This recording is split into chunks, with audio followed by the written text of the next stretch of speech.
सुप्रभात बच्चों। तो हम अध्याय 10 का अध्ययन कर रहे थे, पूर्व अपूर्व अनुभव। इसमें जो तोत्तो-चान है वो यासुकी-चान को अपने पेड़ पर चढ़ने के लिए आमंत्रित करती है। दोनों की मुलाकात होती है। वो एक सीढ़ी लाती है जो पेड़ के सहारे लगाती है। यासुकी-चान के हाथ पैर इतने कमज़ोर थे कि वह पहली सीढ़ी पर भी बिना सहारे के चढ़ नहीं पाया। इस पर तोत्तो-चान नीचे उतर आई और यासुकी-चान को पीछे से धक्याने लगी, पर तोत्तो-चान थी छोटी और नाजुक सी, इससे अधिक सहायता क्या करती। यासुकी-चान ने अपना पैर सीढ़ी पर से हटा लिया और हताशा से सिर झुकाकर खड़ा हो गया। तोत्तो-चान को पहली बार लगा कि काम उतना आसान नहीं है जितना वह सोचे बैठी थी। अब क्या करे वह। यासुकी-चान उसके पेड़ पर चढ़े, वह उसकी हार्दिक इच्छा थी। यासुकी-चान के मन में भी उत्साह था। वह उसके सामने गई। उसका लटका चेहरा इतना उदास था कि तोत्तो-चान को उसे हंसाने के लिए गाल फुलाकर तरह तरह के चेहरे बनाने पड़े। ठहरो, एक बात सूझी है।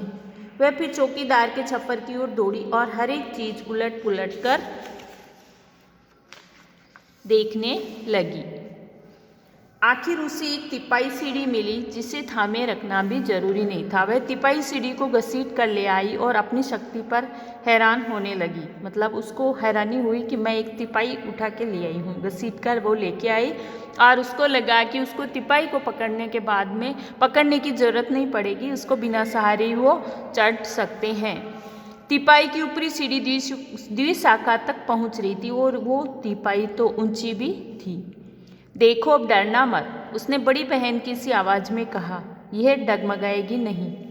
यासुकी-चान ने घबराकर तिपाई सीढ़ी और पसीने से तरबतर तोत्तो-चान की ओर देखा। उसे भी काफी पसीना आ रहा था। उसने पेड़ की ओर देखा और तब निश्चय के साथ पांव उठाकर पहली सीढ़ी पर रखा।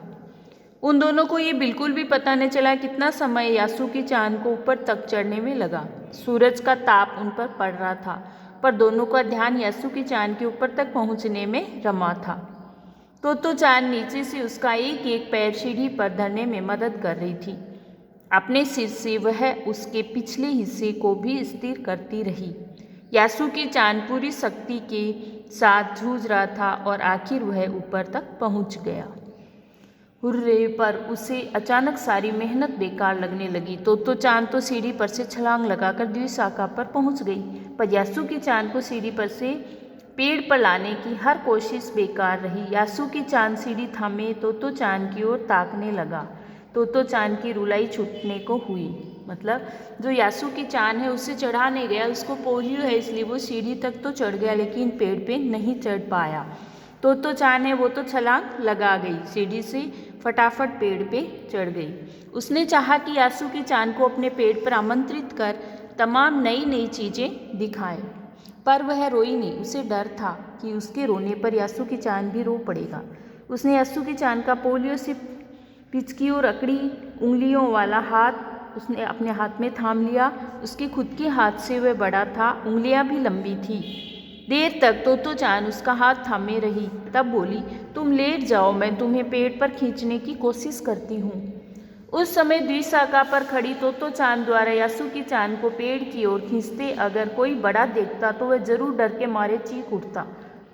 उसे वे सच में जोखिम उठाते ही दिखाई देते, पर यासुकी-चान को तोत्तो-चान पर पूरा भरोसा था। वह खुद को भी यासुकी-चान के लिए भारी खतरा उठा रही थी। अपने नन्हे नन्हे हाथों से वह पूरी ताकत से यासुकी-चान को खींचने लगी।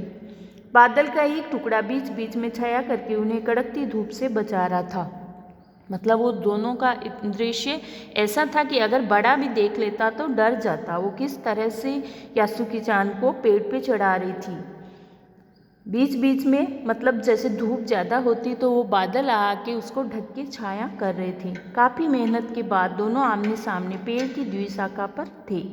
पसीने से तरबतर अपने बालों को चेहरे पर से हटाते हुए तोत्तो-चान ने सम्मान से झुक कर कहा, मेरे पेड़ पर तुम्हारा स्वागत है। मतलब उसको पेड़ पे चढ़ा लिया है और कहती है, मेरे पेड़ पर तुम्हारा स्वागत है। यासुकी-चान डाल के सहारे खड़ा था। कुछ झिझकता हुआ वह मुस्कुराया।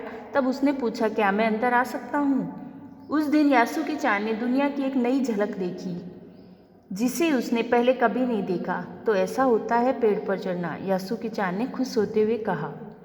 वे बड़ी देर तक पेड़ पर बैठे बैठे इधर उधर की गप्पे लड़ाते रहे। मेरी बहन अमेरिका में है, उसने बताया कि वह वहाँ एक चीज़ होती है, टेलीविज़न। यासुकी चान उमंग से भरा बता रहा था।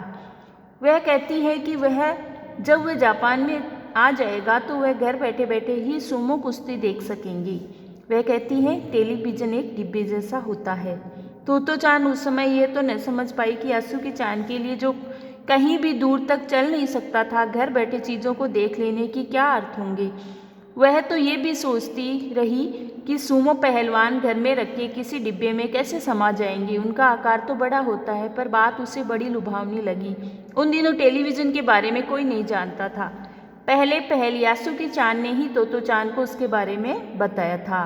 मतलब सबसे पहले टेलीविज़न के बारे में किसने बताया? यासुकी चान ने बताया तोतो चान को, क्योंकि उसकी दीदी अमेरिका में रहती थी तो उसने उसके बारे में बताया था।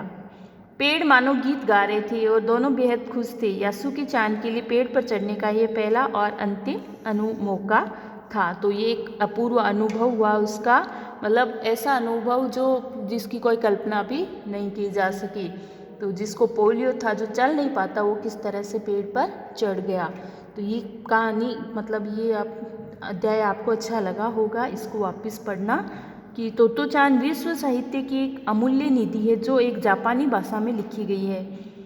इसका अनुवाद विश्व की कई भाषाओं में हो चुका है, पर ये एक ऐसी अद्भुत पाठशाला और उसे पढ़ने वाले बच्चों की कहानी है जिसमें के लिए रेल के डिब्बे, कक्षाएं थी, गहरी जोड़ों वाले पेड़, पाठशालाओं का गेट, शाखा, बच्चे के खेलने के कोने। इस अनोखे स्कूल के संस्थापक थे श्री कोबायाशी। लेखिका स्वयं इस स्कूल की छात्रा थी। उन्हीं के बचपन के अनुभवों पर आधारित है ये पुस्तक। तोतो चान का यह अंश है अपूर्व अनुभव, मतलब अपूर्व अनुभव। ये तोतो चान एक पुस्तक है, उसमें से लिया गया है। इसको आप फिर से पढ़ना और याद करना। धन्यवाद।